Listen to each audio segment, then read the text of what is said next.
phone isn't working either. I know it is. It Okay, is. gotcha. Okay. We don't have anybody. Oh, there are the participants. They're there. I don't see any. Okay, you hearing them? They're coming in? Yes, I see them. Yes. Okay, bye. Hi.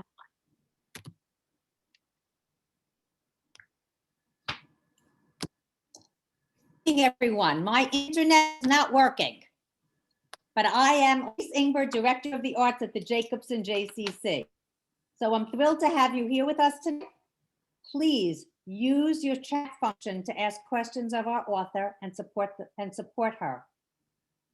To work with Wendy at Temple Beth Sholom to bring you this program. And here you go, Wendy. Good evening. I'm really sorry. Elise has been having some problems with her internet, so we will take it over and make sure that we have a wonderful evening. Just so you know, what question came through from Ranit.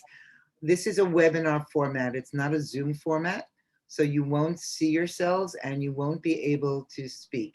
You're only going to be able to see the speaker, who is Esther. I will introduce her in a moment. If you have any questions for her, please put them in the chat. And at the end of her discussion, we will be happy to ask the questions that you put in there. This evening, I want to thank Elise, who unfortunately we're not being able to see, but we've worked with Elise for many years. And with the Sid Jacobson JCC, they have really made fabulous authors available to our community and in sharing evenings like today. So thank you very much, Elise. I hope you can hear me. If not, I will thank you later on. And also to Linda and Gerald Marsden. They've partnered with the JCC and really have done a lot of work in funding to make this type of evening possible. This evening, we are very, very privileged to meet with Esther Amini, who is a writer, painter, and psychoanalytical psychotherapist. It's a mouthful, and does wonderful work in private practice. Her short stories have appeared in Elle, Lilith, Tablet, The Jewish Week, Barnard Magazine, TK University's Inscape Literary Proximity, Paper Brigade, and Zibby Owens Anthology. Moms don't have time to. That's my entire life, Esther. Thank you. Moms never have time to. She was named one of Aspen's Word's 2 best emerging memoirists and awarded its Emerging Writer Fellowship in 2016, based on her memoir entitled Concealed. Her pieces have been performed by Jewish Women's Theater in Los Angeles and in Manhattan, and was chosen by JWT as their artist in residence in 2019. Kirkus Reviews has chosen Concealed as one of the best books of 2020. And I have to say, I totally agree. All of you who have read it, I'm sure you have loved it. Those of you who have not read it, we do have the book available for purchase. So at the end of the evening, you can email me or contact the Temple, and we'll be happy to get you a copy. And Esther has been gracious enough to leave us signature panels that we will be able to put into the book for you. So without any further ado, I turn the floor over to Esther Amini. Thank you very much. Thank you so much, Wendy. Wendy, I see a black screen, so I'm just going to wait a minute. I think I should begin by just giving you a synopsis of the book for those of you who haven't read the book. It's a memoir, and it's about me growing up caught between 2 opposing cultures. My parents came from the Iranian city of Mashhad, and they brought with them much of the principles, beliefs, values of Mashhad. And I was born in the United States, and that was the conflict. To go backwards, Jews lived in ancient Iran, which was called Persia, for 2,700 years, making them the oldest community in the Jewish diaspora. So Mashhad, the city of Mashhad, is different from all the other cities in Iran. Mashhad is the most fanatically religious, fanatically Islamic city in all of Iran. It's a Shiite stronghold. It's a pilgrimage site with a long history of maiming and massacring infidels. And anyone who is not a Muslim is considered an infidel. The reason it's considered the holiest city in all of Iran is because there's an Imam Reza of the 9th century who is buried there. And millions of Muslims from around the world come every year to pay homage to Imam Reza in the city of Mashhad. So within this city, my parents lived, my ancestors lived, and they had to live as crypto Jews. They lived a life of duplicity. Often it's compared to the Marranos of Spain. Above ground, they appeared Muslim. My mother wore the black chador, the burqa, and she looked through eye slits, covered from head to toe in black, and looked like all the other Muslim women when she stepped outside. My father prayed from the Quran in the public squares a number of times a day, just like all the other Muslims. He knew the Quran like the back of his hand. And yet, in the privacy and secrecy of their home, they were devout Jews. They belonged to a small, tight Jewish community that lived that way. They lived in a ghetto within Mashhad. So it was a life of duplicity, pretending they're other than who they really are. And this went on for generations. My parents were in the city of Mashhad up until the mid-1940s. And after World War II, there was a trigger, and I write about it in the book. And my mother decided that she was going to bring my father and my two brothers to the United States, and they would not stay any longer because of the anti-Semitism, because of the persecution. Their lives were threatened on a daily basis because they were Jewish, even though they were pretending to be Muslim. And so they came here in 1947, and a few years later, I was born in New York. And also, it's important to know that Mashhad, in many ways, was stuck in the Middle Ages. When my parents lived there, mid-20th century, there was no plumbing, there was no electricity, there were no hospitals, there were no doctors, they didn't have antibiotics. So women were married off at a very, very young age. They were kept illiterate. My mother, for example, never stepped foot into a classroom. She was forced to marry my father when she was 14, and my father was 20 years older, which was the norm in Mashhad. And when she was 14, he was 34. My grandmother, this is my father's mother, she was 9 when she had to marry my grandfather, who was 20 years older. So my 9-year-old grandmother was married to my 29-year-old grandfather, also kept out of classrooms. So the prevailing wisdom at the time was that a girl who is married very young and kept as illiterate as possible will make an excellent wife.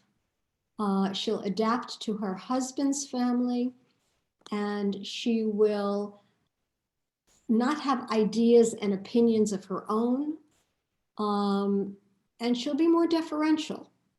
That was the thinking at the time. Also, there were many reasons for marrying young. Another one was that here they were, crypto Jews, and if a Muslim should knock on the front door and ask for a girl's hand in marriage, they could always say she's spoken for, which wasn't unusual because in that city of Mashhad, Muslim girls were married off at very, very young ages. So if a 9-year-old is spoken for, she's spoken for. So it was another way of holding on to Judaism, making sure they marry from within, and in no way do they assimilate by ending up having to marry a Muslim. And this was very different from Tehran. At the very same time, Tehran was like the Paris of Iran, cosmopolitan, affluent girls growing up in Tehran, coming from affluent families, were often sent to Swiss boarding schools. So it was diametrically opposite. You know, you have the lack of education in Mashhad, you have girls marrying at a very young age, and this is what my father knew. And so when they came to the United States a few years later, I was born, and the book is about navigating through Mashhad, even though I was growing up in Queens, New York. My father held on tenaciously to the values and beliefs of Mashhad. And my parents were also diametric opposites. So I've got the culture clash between Iran and America. And my parents were diametrically opposite. My father was rather withdrawn and quiet, and sanctified silence and prohibited speech, and didn't want me to read books. And so I had to do that secretly under the covers, with a flashlight in bed. And my mother was the exact opposite. Even though she was uneducated, she was outspoken, defiant, rebellious, and defied convention, relied on her own thinking, whether she was right or wrong, but relied on her own thinking and didn't need to be validated by others. Loved to be around people, was very social. My father was anti-social, and so there were lots of differences right there. And the book has a lot of humor because the two cultures, the Iranian and the American culture, did not understand one another and were always being misinterpreted. So there's a lot of comic relief in the book, as well as poignant moments. And it is about growing up and trying to hold on, trying to honor my parents, and at the same time, honor my dreams and my aspirations, which was really to become educated. And that was something my father was very frightened of what would become of me. He used to say an educated girl becomes a prostitute. And he had a very strong connection. For him, there was something formulaic about going off to college and becoming sexually promiscuous. And he was convinced. So he was adamantly against education. And of course, in the United States, he knew that there was a law. Girls had to go to school at least through high school. So he couldn't prevent that, although it did upset him. But college was an absolute no. And the question was, how was I going to get through the barriers that he had put up without alienating him and without losing him as a father? So there are many themes within the book, but I think this is one of the primary ones. I'm wondering, Wendy, whether you have a question for me, and we can do a question answer. Okay, I'm going to unmute myself. You said that your mother in the book talks about how she was married at 14 and your grandmother was married at 9. How old was your mom when she came here? And do you think that part of that and the age difference contributed to the fact that she seemed to be easier and more feisty in the situation, and was able to grasp the ability for women to have more of a voice in the United States than they did in Iran. She was in her early 20s when she came here and with the family. And, you know, she was feisty. This was characterological. I don't think it had anything to do with her age. I think it was more her personality. She did have a very difficult upbringing. She was an orphan, and her mother, whose name was Esther, I was named after my maternal grandmother. Her mother died giving birth to her, and so my mother never knew her mother. And my mother always felt she was the cause of her own mother's death. And my mother's father died from tuberculosis in Iran when my mother was 2 years old. So my mother had zero memory of either parent. And that was traumatic for her. Throughout her life, she called herself an orphan. She was raised by a wonderful stepmother, Yocheved, who was very kind and caring and loving and supportive. But my mother was led to believe Yocheved was her genetic mother. And when she found out at the age of 10 that this is not her biological mother, she had a real meltdown and never forgave Yocheved throughout her life, and continued to cling to this self-definition of being an orphan. So there was a lot of emptiness. There was a lot of loss. She was very angry at the city of Mashhad, and she felt that it was that city that caused the death of her parents, because there was no hospital, there were no antibiotics, there were no doctors. People would get ill and they would die, basically. I mean, they might have some kind of remedy that they would pull together in the kitchen, but they couldn't cure and they couldn't prevent death. So she was very angry at Mashhad for that. She was very angry that Mashhad had kept her out of a classroom. And she was very angry that the culture of Mashhad forced her into marrying a man 20 years older than her and someone that she didn't want to marry. She didn't know him, and she didn't want to marry someone she didn't know. So there was all of this rage, and at the same time, she had a very strong will, and that was her personality. So coming to the United States, she fell in love with America. She couldn't get enough of it. She loved to go to Broadway shows. I write about Rockefeller Center, and she would take me ice skating there, and Radio City Music Hall, and she had to go to all the Christmas gala events there, the Christmas Spectacular show, and she loved fashion. And so she milked New York City as best as she could. My father despised America. And so again, they were at odds, and he saw this country as unethical, immoral, one that had zero values and was not family oriented. And remember, he also lived through the 1960s when the sexual revolution took place.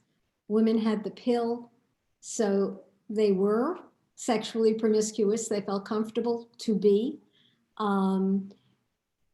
Pot was rampant, LSD, people were tripping on LSD, and this is what he sees. And he's contrasting it to Mashhad. And it was just validating for him that this is a hedonistic country, and he had to protect me from it. So all that he did within the book had to do with protection. Of course, I didn't understand that as a child. It was only later in life that I put that together. But he wanted to protect me from everything and anything that was American. And there are humorous episodes and wild, crazy episodes in how he tried to do that. If you don't mind, I'd like to take a moment to just look at the Mizrahi community, because I'm really not sure who is on with us. And I think that very often Ashkenazim and Sephardim too do not really understand what the Mizrahi community is like. And you too, and in the book, you make a big contrast between Mashhad and Tehran, and how that evolved. Did your parents ever talk about any connection to the Tehrani community, to a community that was much more westernized, and also, my understanding, was more accepted, and perhaps less in an anti-Semitic environment?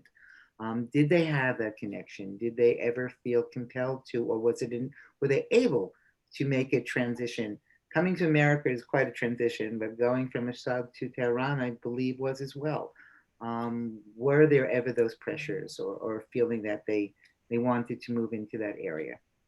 Or did they look upon them very similarly to the way your dad looked upon Americans? I would say the latter. um, you know, they knew people from Tehran, and my father had some business acquaintances who came from Tehran, and they had good relationships. But in terms of socializing, they didn't socialize with the Tehranis. They socialized with the Mashhadis, those who came from Mashhad. And you know, many of the Mashhadis, and again, this is going back to my parents' generation, they viewed the Tehrani Jews as being more assimilated. They felt that they had not held on as tenaciously to Judaism as the Mashhadis did. I mean, the Mashhadis were underground Jews, and their lives were at risk, and they held on very tightly. It was very important to them. And as we see in the world, in communities where there is more freedom, people do assimilate. And so to answer your question, they did not socialize, not in an intimate way. I mean, if they knew someone who was from Tehran, they were friendly and they were polite, but they didn't grow close to them. You never had that desire to move over into that world? No, no. My father always wanted to go back to Mashhad, and he felt that that was home, and that was the city he knew. And even though he suffered there tremendously, it was home. And how many generations do you know of your family that lived in Mashhad?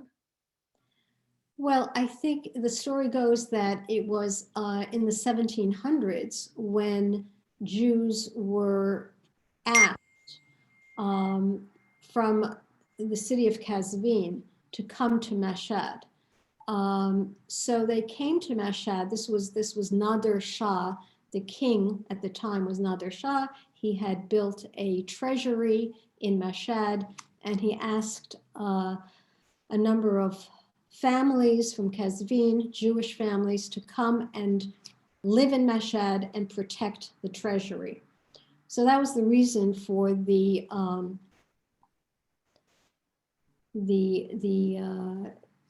trip that they took, which was by foot, mule, donkey, horse, and they crossed the country and came over.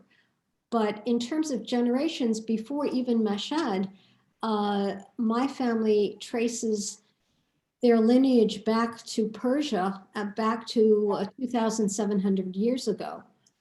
So my ancestry digs deep into the history of Persia, and that's what I've been told. Yeah. Both sides? Well, both sides of your family go back there. It's both sides of my family, right? I think that, that's something, particularly living in an Ashkenaz-centric world, which I understand is a new coin of term, that's very difficult for people to really grasp, that they were there so many years.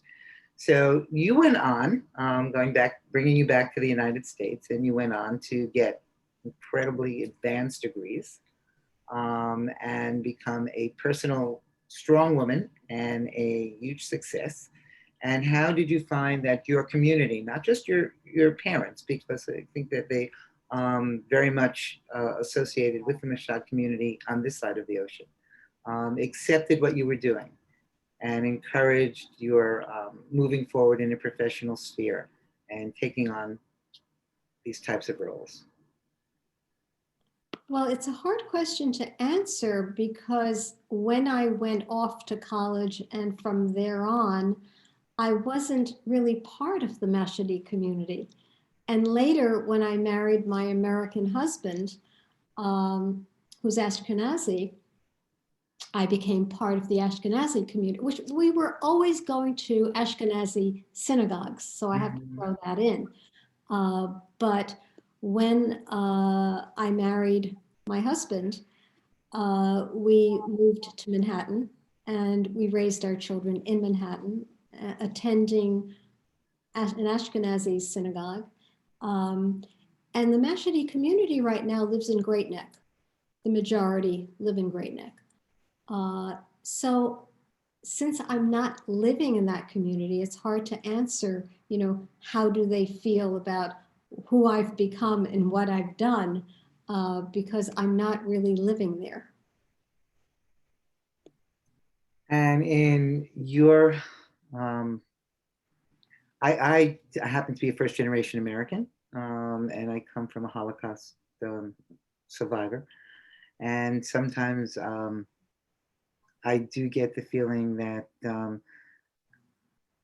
certainly who I am comes from where I came from, and also a sense of responsibility to that community. And I personally thank you for writing this book, because I learned so much from it about a community that I did not know a lot about. So I would ask you why you felt compelled to tell your story to the rest of us. Well, I come from a legacy. I come from a heritage of concealment. And this is because the Jews had to hide in the city of Mashhad. I mean, there are legitimate reasons for it. And no Mashhadi Jew that I know of has written a diary, has written a journal, has made it public, has shared their inner life as well as their external life. So revealing the story of Mashhad, not just the history of what took place, but how it shaped my parents, for example. And I can only stick with my family. I can't talk about other families.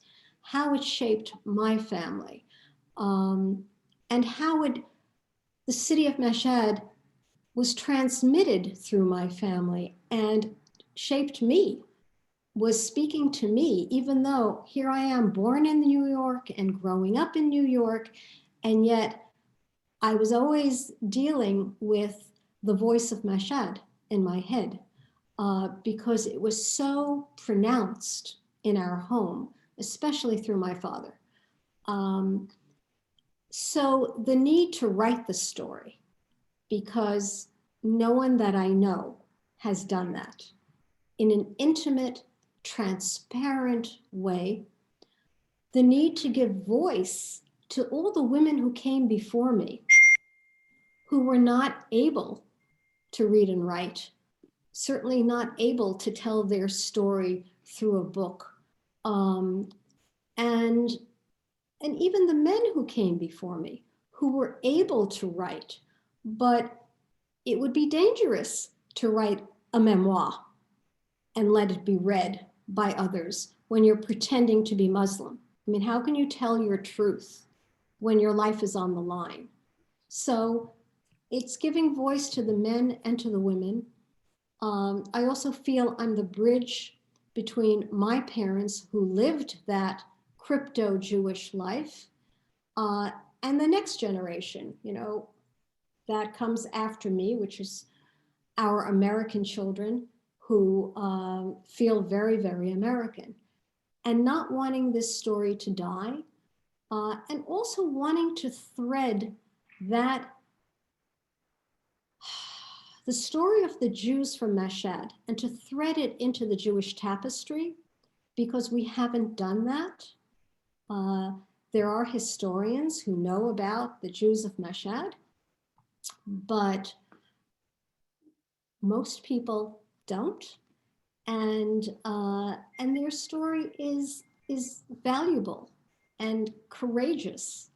And so I really felt their story needed to be threaded, and my story needed to be threaded because it had an impact on me and how I dealt with the censorship. There's so much censorship coming from the city of Mashhad. I always have to specify that, because if you meet someone from Tehran who has been allowed to go off to the University of Tehran or be educated in Switzerland, it's very different. So again, it's coming from Mashhad and feeling corked by Mashhad and censored. There's so many prohibitions, and to break the silence, I have, if you don't mind, a few questions from Cindy. She asked, how did you convince your father to support your journey as an educated woman, allowing you to attend college? What was the discussion at the time? How did he come to accept your higher education, if he ever did? Well, it's a complicated question because I address it in the book, and it's a process. It wasn't as if he just said, oh, okay, you want to go off to college, I'll pay for it. It wasn't quite that way. I was forging his signature from first grade through high school on my report cards because I was doing very well. And I had friends who were not doing well and forging for the other reason, the opposite reason. And my father would be furious if he saw I was pulling straight A's because he was anti-education for women. And he loved me dearly. I don't want to turn him into an ogre. It really had a lot to do with the culture he came from. And he was terrified that it would contaminate me and that I'd become a wanton woman, immoral and reckless. So I was forging his signature all the way through until high school. And then one day he wanted to see my report card and he was very angry when he saw how well I was doing. And for him, it was as if he discovered I was a heroin addict. And the A's were the discarded needles. You know, that's how furious he was.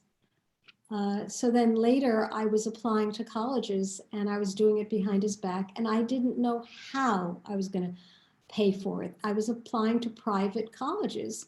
At the time, Radcliffe was the girls' school of Harvard. You couldn't go to Harvard. It was all boys. So if you wanted to go to Harvard, you applied to Radcliffe. So I applied to Radcliffe and to Brandeis and to Barnard because at the time, Columbia was all boys. And if you wanted to go to Columbia, you went to Barnard. So I applied, not knowing what I was doing, because what if I get accepted and I can't pay these tuition? I can't pay the tuition. But I write about it in the book, and I don't want to give away too much because it's rather dramatic. But he was coerced, and really by one of my brothers. And my brothers played a very, very important role in my life. They were heroic. One brother is 10 years older and the other is 7 years older. And when you're young, that's a big age difference. And so they were parentified children. They looked after my parents. They looked after me. And they were role models. And it was really through them that I discovered my own interests my own strengths, my intellectual aspirations. But it was all being done very secretly, and it was all behind our parents' backs. So I don't want to give too much away because there's a wild scene as to what takes place when I finally decide I'm moving into Barnard. And my father comes with me, furious, in his pajamas to check out the dormitory and what happened there. So I'm going to leave that as a suspense. Another question from B. You stated that your community was hidden Jews, but also there was anti-Semitism directed at the Jews of Mashhad. Is it that the Jews had to pretend to be Muslim, even though the Muslim community actually knew that they were Jewish? And how did that work in their pretense if the community actually knew who the Jews were? Was it a double-sided pretend? Yes, it was a charade. There are many layers to the story. The bottom layer is that to semi-survive, you had to appear like you were Muslim. So they all played that game. But the Jews were living in a ghetto together. It was called Eidgah. This was the ghetto within Mashhad, and they lived very close to one another, and they stuck to each other. And of course, the Muslims knew who the Jews were. Every once in a while, they would pillage, they would murder, they would rape the Jews in Eidgah. One of my father's responsibilities was to grease the palms of the imams to look the other way and give them a little relief, a little respite for a few months. So the community would gather money and give it to my father to hand over to an imam or a millah, hoping that they would spare the community for a number of months. Sometimes it worked, sometimes it didn't work. So you're absolutely correct. It was a double standard. It was a charade. They played it the way they had to, but at the same time, the Muslims knew who the Jews were. Considering that culturally, the girls were not allowed to go to school, and they were really supposed to become part of their husbands' families and take direction from them, you had brothers. How was it different for your brothers, and particularly when they came to America, because I believe they weren't born here as you were, did they adjust to the American community, and how was it different from your parents' view, particularly your father, who was so protective, lovingly protective of you, even though perhaps we would all scratch our heads about the way he did it, and the way he treated your brothers? Well, the understanding within the culture is that boys are going to eventually become men and become husbands, and they have to support families.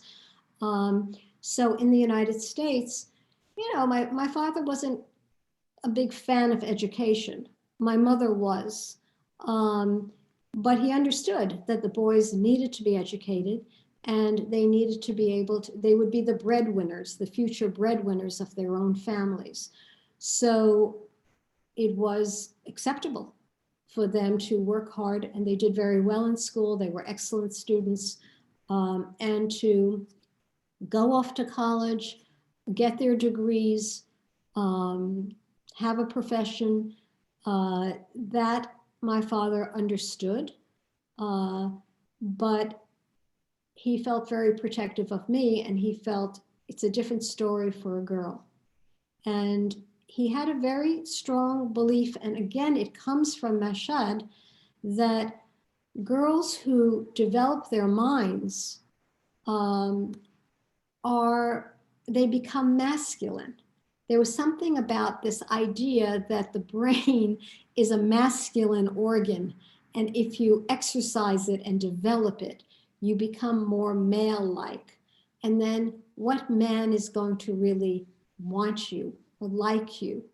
And to be feminine is to be a person who doesn't think much, who's pleasant and sweet and attractive and cooks well, but isn't a deep thinker, because that belongs to men. And it's, again, very cultural. And that's what he knew, and that's what he saw, and that's what he thought worked. So he comes here, and it's a totally different system. And he didn't trust it. However, if you read the book, and eventually, a lot happens, but eventually, I get my degrees, and I become a psychoanalytic psychotherapist, and I'm married to Ira, and I have, with Ira, 2 children, and my father was so proud of me. So now you have to think backwards. He was so proud.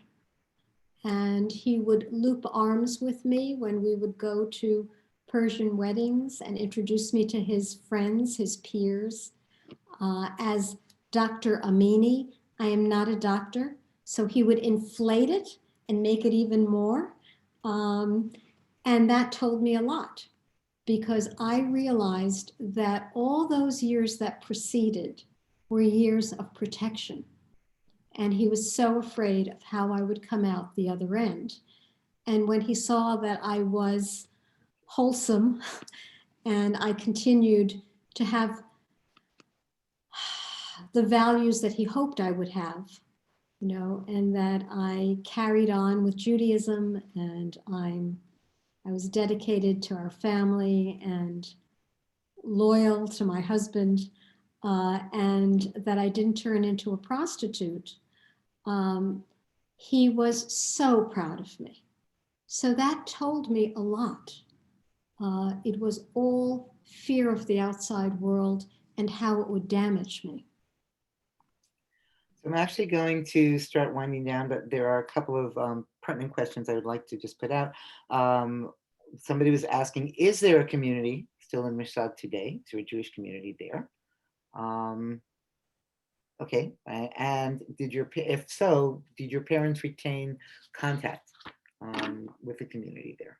From what I've been told, because there's a journalist in Vienna who contacted me and said that she's doing research on the Jews of Mashhad. And about a couple of years ago, she actually flew from Vienna to Mashhad to explore. And she told me that there were no Jews in Mashhad. So she was, now, if there was someone, she certainly didn't find that person, but she could not find a community at all. There are Jews in Tehran, there are Jews in other cities, but she couldn't find any in Mashhad. When my parents were living in Iran, mid-20th century, roughly speaking, I think I have this down somewhere, in the 1940s, there were 100,000 Jews living in all of Iran. And today, I would say less than 9,000. And they basically, All of Iran. and they're Mashhad, nothing, no one.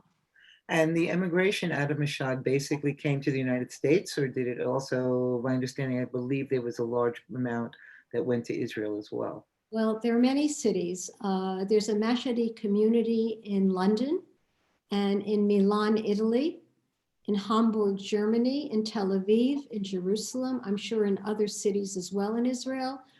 And in New York, it's Great Neck. But yes, certainly in Europe, there are many Mashhadi Jewish communities. Do you have any idea how large of a community there is in the world?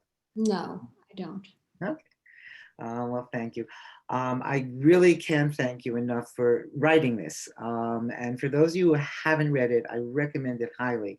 I think that you described it very well, in both that there were some hysterical stories in it. Seriously, I laugh out loud.